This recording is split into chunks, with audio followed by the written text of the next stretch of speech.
Well, thank you, French, but shalom, and greetings to you all. I hope you're all having a fantastic week. I have a little dreidel. I made it out of clay. And when it's dry and ready, well, dreidel I shall play. Well, as you can tell, we're in Hanukkah, the Festival of Lights, time of miracles. And I hope you are all having an awesome Hanukkah. As we learned last week, it is a verb meaning to dedicate. And it honors the dedication, or should I say rededication of the temple to God. And I want to thank you all for coming and joining together, dedicating time when we learn to be loving, forgiving, peaceful, and accepting. As we gather as a community, a like-minded, like-souled unification of spirit, the collective consciousness of seekers who come together in a showing of faith, of love, a chavura, of fellowship, expressing our nature of kindness, compassion, thoughts, feelings, hopes, dreams, and wishes that unites us all in this community house of spirit, Beth Ruach, to invite you all to gather and invite everybody you know, physically, psychically, emotionally, or spiritually, to also gather and share. From Psalm 133, the Hinei Matov, come together. Hinei Matov, Shevet Dahi Gam Yah. Hinei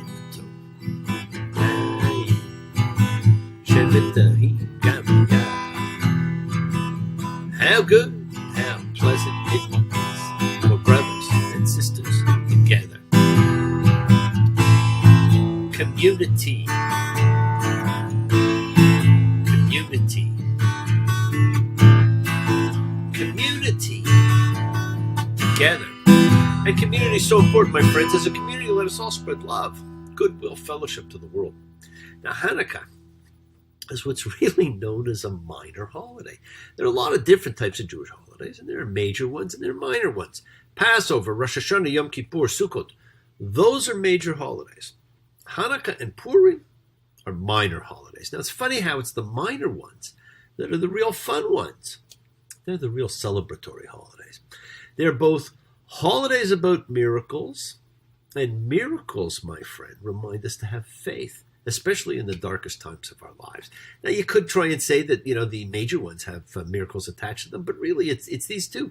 Purim was all about a miracle. Hanukkah was all about a miracle. So it's these minor ones that are really the miracle holidays. Now, this week, we've been celebrating the coming of light into our lives, and we do it by eating oily foods like jelly donuts and latkes. So I hope you've been indulging in all those things that are bad for you. Have those fries. You're exempt. You're doing it for religious purposes. Now, the oil is a commemoration, of course, of the miracle of the burning holy oil when the temple was rededicated. We teach our kids to be gamblers by spinning the dreidel, which an old friend of mine considered the most popular game in the world. Now, I wonder if they have a giant one down in Las Vegas that you can spin. Wouldn't that be great? What do you think, Seth? Now, rumor has it, it was used to cover the secret study of Torah when its study was abolished by the Seleucids, which was a Hellenistic or Greek state that ruled for a couple hundred years. Now, during this holiday, of course, every day you light another candle on the chanukah to emphasize how light grows in your life. Now, here are two chanukahs. This one is an ancient Persian one, and you'll notice it looks nothing like a menorah or chanukah. And this one was like a one-stop shop. Every Jewish home would try and have two things, Shabbos candles and a Hanukkah. This one here was everything. It was a single candle light up top, and it had the two end ones that you could use for Shabbos. And it's a Hanukkah with the 8 days, because you have these 4 little vessels down here, and you fill them with oil, and each one has room for 2 wicks, right? And then the 9th, the Shamas, goes up here. So it's almost like a transformer, but it doesn't turn into a car. It just turns into different kinds of candle holders. Now, this one here, this is the more traditional Hanukkah that most of you have. And, of course, there are rules and regulations for them. One of those rules is these 8 candle pods here must be on the same level. There's all kinds of other rules and regulations, but we're not going to go through those. And when we light the candles, we say a blessing, of course. We actually say 2. The first night, we actually say 3. But friends, if you can, just do 1. Baruch atah Adonai Eloheinu melech haolam asher kitshanu b'mitzvotav v'tzivanu lahadlik ner Chanukah. Okay, it's just like lighting the candles for Shabbos. Blessed are you, Lord our God, King of the universe, who has sanctified us with his commandments and commanded us to kindle the Hanukkah light. Now, I'm not telling you not to do the other blessings. I'm only encouraging you to try at least do one. And as we learned that blessings are really a means of giving thanks, there's a special Thanksgiving prayer that's said at Hanukkah and at Purim, and it's called Al HaNisim, for the miracles. Now, the difference being the Hanukkah version throws a little extra history in.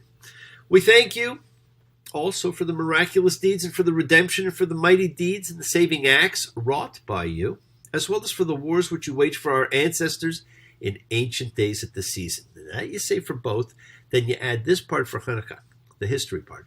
In the days of the Hasmonean Mattathias, son of Yohanan the high priest, and his sons, when your iniquitous Greco-Syrian kingdom rose up against your people Israel to make them forget your Torah and to turn them away from the ordinances of your will, then you in your abundant mercy rose up for them in the time of their trouble, pled their cause, executed judgment, avenged their wrong, and delivered the strong into the hands of the weak, the many into the hands of the few, the impure into the hands of the pure, the wicked into the hands of the righteous, and insolent ones into the hands of those occupied with your Torah. Both unto yourself did you make a great and holy name in thy world, and unto your people did you achieve a great deliverance and redemption, whereupon your children entered the sanctuary of your house, cleansed your temple, purified your sanctuary, kindled lights in your holy courts, and appointed these 8 days of Hanukkah in order to give thanks and praises unto your holy name. Now that little prayer, my friends, that little prayer of thanks, tells you more about this holiday than anything, and it reminds you that it's all about the delivery of the many into the hands of the few, and that good will triumph. And of course, each candle that we light has a meaning. The first candle, it's all about God and creation, the one God. In the beginning of the Torah, God created one thing, light. He created the sun, the moon, the stars to give light to day and night, and to mark the passage of time and festivals, light. The second candle is about the holy beings. The holy beings are man and woman. All of us the world over, the holy beings of God. The third candle is about the goodness of God. We are blessed by the presence and uniqueness of family and friends, and we are reminded by all who have touched our lives. Friends, during this festival, may the blessings of peace and the promise of life come true. The fourth candle is about the rededication of the temple, and let us give thanks to the Lord for the good that he does. The fifth candle is about God in a broken world. At the heart of our blessings is a world dedicated to healing. We are all too aware of the frailty of our physical bodies, so we call to each other to help heal each of us. We're going to do that in a couple of minutes. The sixth candle is about the oppression of people. The oppression of people is not just something from the past. Every generation has nation waging war with nation. Ignorance, prejudice, jealousy, false pride, greed. The things we hold in our hearts come out. They're manifested in word and deed that dehumanizes and destroys. But these days, it seems like an inferno of oppression exists. And so this candle reminds us to resist that. May our hearts be cleansed of those attitudes by the light of life and of love. The seventh candle celebrates joy and celebration. And the eighth candle shows us that light is everywhere and continues to grow in our lives. Well, Hanukkah signifies the week of miracles.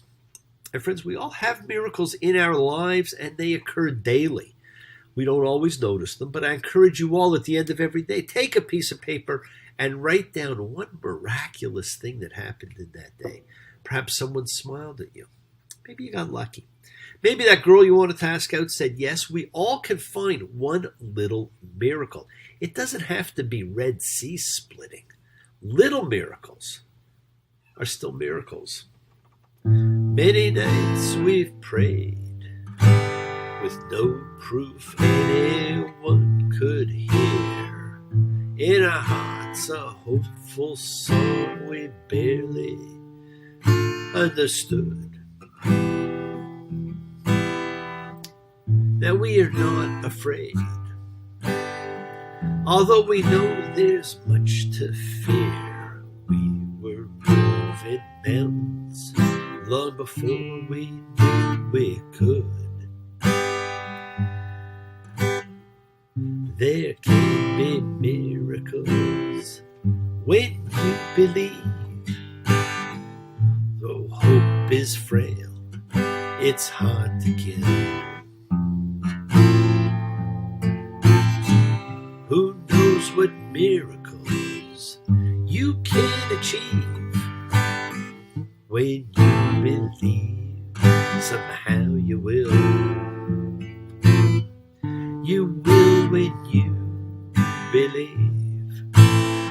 So what greater time than now to read about perhaps the greatest miracle of all, the miracle of Joseph saving the world. And what a set of powerful themes are introduced by this whole section. Acknowledgement of the power of God, and emphasis on the power of faith. The lessons of saving for times of famine, and we all need to save for times of famine in our lives. The idea of recognition. Now, do we recognize someone by appearance, by deeds and attitude, maybe by expectations, or by any combination thereof? Joseph's brothers do not recognize him. Why should they? They believe him dead. And we again see the greatest gift of all, the power of forgiveness. All of these are coming out in today's parsha. And with forgiveness comes healing, my friends, and renewal. So let's put some of our intention, our kavanah, to renewal and healing for everybody we know. The other night we had our memorial service sending out goodwill and love to everyone who sent in names. And friends, we had over 125 candles lit for the souls of all your loved ones. It was a beautiful sight, and everyone who was here in attendance was moved by all your love, by all your desires to remember, to uplift the spirits and souls of all who touched your life. So let's now invoke healing and renewal for everyone you know and for the souls and spirits of everybody you can think of. So think of whoever that needs healing, renewal, and love, or just goodwill. Focus on them. Call their names. It's not just for people. It's for our pets. It's for the earth. It is the healing of the world, the tikkun olam, that's part of our spiritual genetic makeup. And continue to think and pray for those in need of health and renewal. For Isabel, for Bob, for Ben, for Lisette and Amelia, for Steve, for Daniel, for Sherry and Deb, for my dear friend Hillary, who's been through so much and deserves so much better, and for the beautiful Rosemary. Friends, it is the kindness, healing, wishes, goodwill, and love we all send out that circles the world, finding those in need. So thank you, each and every one of you, for all you do, for all you care, because the world is a world of spirit, and spirit never dies. Me, Shabbat, Evotenu, Makor HaBracha, Limotenu. May the source of strength bless the ones before us. Help us find the courage to make our lives a blessing. The renewal of the body, the renewal of spirit. Let us Amen. Mishaberach, let us all have our spirits renewed. This is the great prayer for healing, my friends, in which we call upon God to heal as he has healed before. Mishaberach, may he who blessed. Let's all send and receive healing and renewal energy and through blessings in our efforts to love, to share, to care, to grow, to unite together, all of us. Now, one way that we can look upon the Bible is to see each of its books and some even stories as having a certain meaning, and certain stories especially as being representative of those things. And the story of Joseph's descent and then his families to Egypt represented the descent of the soul from perfection in Eden and began the wind down in Genesis and set the stage for the beginning of man's climb back, as told by Moses in the book of Exodus. Our journey across the wilderness of lack and fear, and that journey, my friends, is the one that many of us are still on. Every time I read this parsha, I think of my dear friend Nina. This was always her favorite, and it is so easy to see why. Now, the last we saw of Joseph, he interpreted the dreams of the butler and the baker. And he said that in 3 days the butler or the cupbearer would live and the baker would die. And it happened as he said. And his last word to the butler cupbearer on his being released we're not to forget him. Well, this week we read the miketz at the end. Genesis 41:1. And it was at the end of 2 years' time, and Pharaoh was dreaming. So here we have 2 more years have passed since Joseph interpreted the dreams of the prisoners, and still he was forgotten and left languishing in prison. Well, that's about to change. Pharaoh has 2 dreams. The first, Genesis 41:2. And here, coming up from the Nile, were 7 cows, beautiful looking and fat-fleshed, and they fed the reeds. And here were 7 other cows coming up after them from the Nile, bad-looking and thin-fleshed. They stood by the cows that were by the bank of the Nile, and the bad-looking and thin-fleshed cows ate the 7 beautiful-looking and fat cows, and Pharaoh woke up. And he slept, and he dreamed a second time. And here were 7 ears of grain coming up on one stalk, fat and good. And here were 7 ears of grain, thin and scorched by the east wind, growing after them. And the thin ears of grain swallowed the 7 fat and full ears of grain, and Pharaoh woke up, and here it was a dream. We find out there was no one who could tell the meaning of them to Pharaoh. No one except Joseph.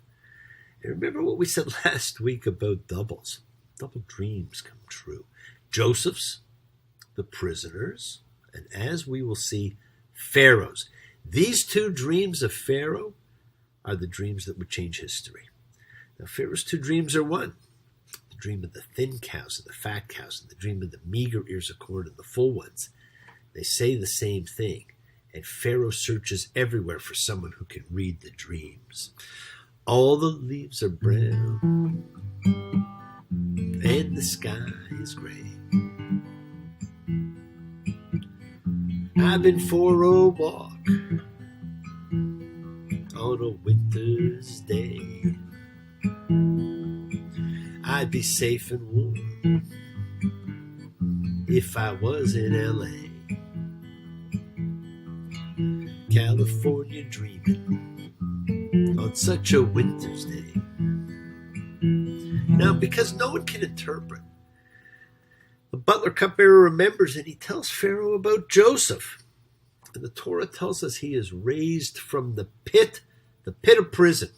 He was cast into a pit by his brothers, and now he is raised. He is cleaned up, and he's made presentable, and he's brought to Pharaoh.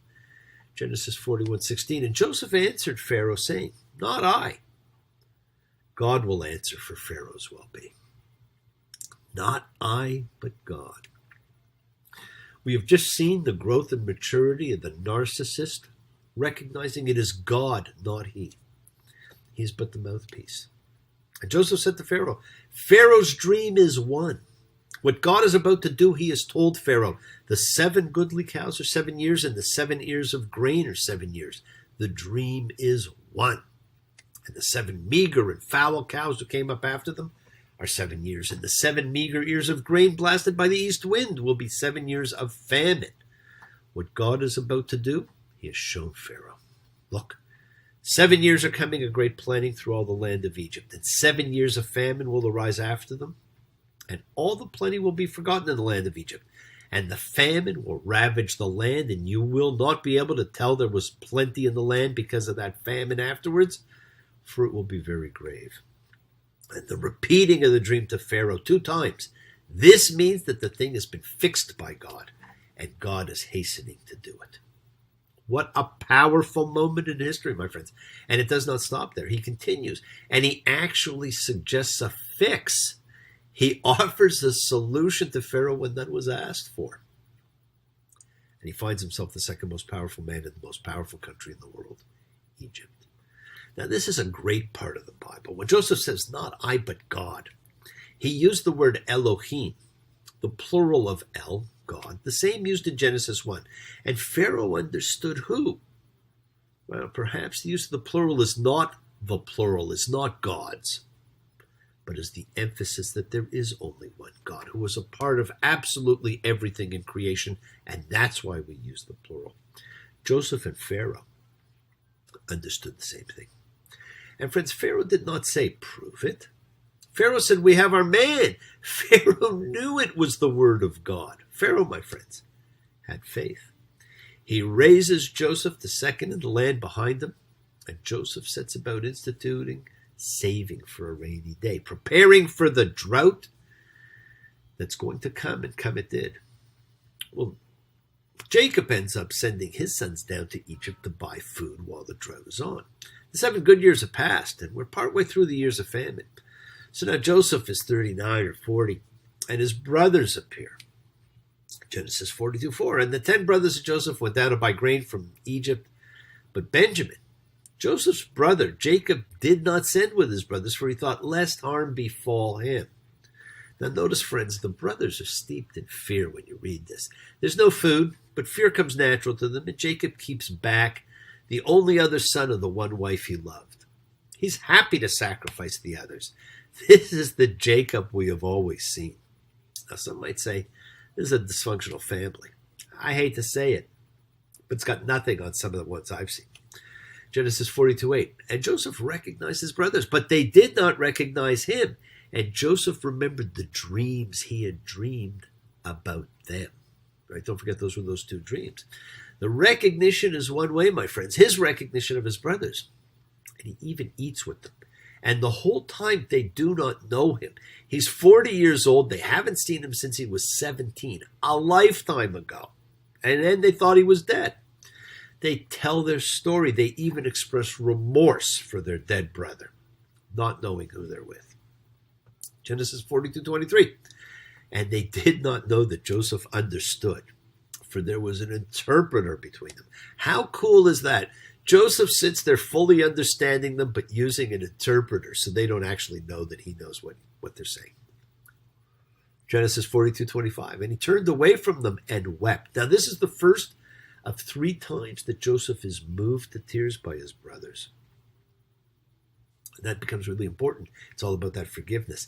They're sent back home. They're told to return with their youngest brother, something Jacob refuses to do until they're starving again. This time they bring Benjamin, and Joseph again weeps aloud. And he tests his brothers, sets up Benjamin to be kept as a thief. Now, we're being set up to see the great development of this wise and powerful man. He will forgive his brothers. He will save their families. Yes, the world is sacred. So is everything in it. Express your gratitude like a candle, make a wish. Celebrate your life, my friends, and the lives of those you love. Share your feelings with them. Live free, be free, honor your freedom. Be well, be happy, and be blessed. Share and honor the light. All who live in the light and continue to shine. Continue to send everybody you know goodwill and love. Pray for peace and freedom for everyone, and end to terror and hatred. Remember, we are a community, my friends. We learn together, we celebrate each other, we love each other. We share this ride together, men and women equally. Let us send out love, not fear. Send out peace, harmony, goodwill, healing to all who need it. Please do learn to forgive and learn to love, including yourself. Open your hearts, honor the relationships of your life. Tell those you love that you love them.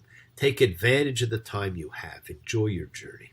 We take the twists and turns and the patterns that weave through the fabric of our lives in our effort to grow, to learn, to be, to love. So please do love. Now, bless you all.